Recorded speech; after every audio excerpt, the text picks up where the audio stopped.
Okay, so back to what Manny said about the SAT scores.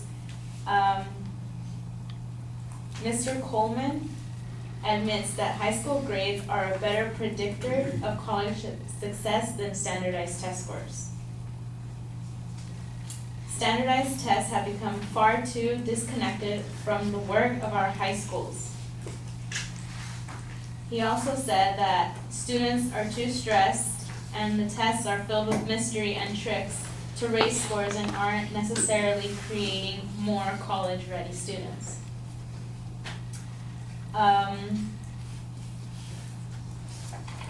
David Coleman, the president of College Board, criticized his own test, the SAT, and the rival, the ACT, saying that they both have become disconnected from the work of the high schools.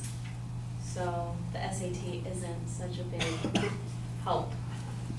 And also what Manny said about students being lazy, well, it's not being lazy, it's filled with unproductive anxiety.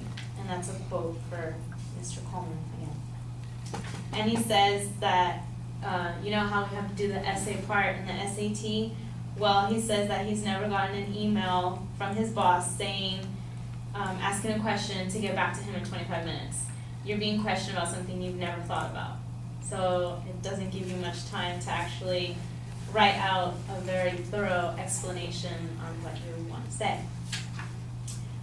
Standardized testing has not improved student achievement. The National Research Council report found no evidence test-based incentive programs are working. Saying its college admission exams do not focus enough on the important academic skills, the College Board announced on a fundamental rethinking of the SAT, ending the long-standing penalty for guessing wrong, cutting obscure vocabulary words, and making the essay optional. So they said that teachers are being ranked.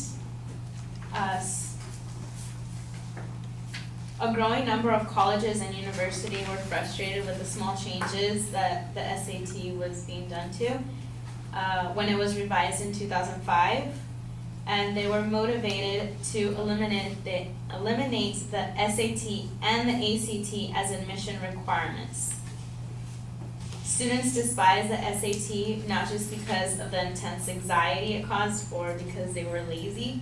It was one of the biggest barriers to entry to the colleges they dreamed of attending, but also they didn't know what to expect from the exam and felt that it played clever tricks, asking the kinds of questions that they rarely encountered in their high school choice question. So to conclude, the SAT isn't such a big, or shouldn't be a big deal into college admissions because it doesn't show their ability. Thank you.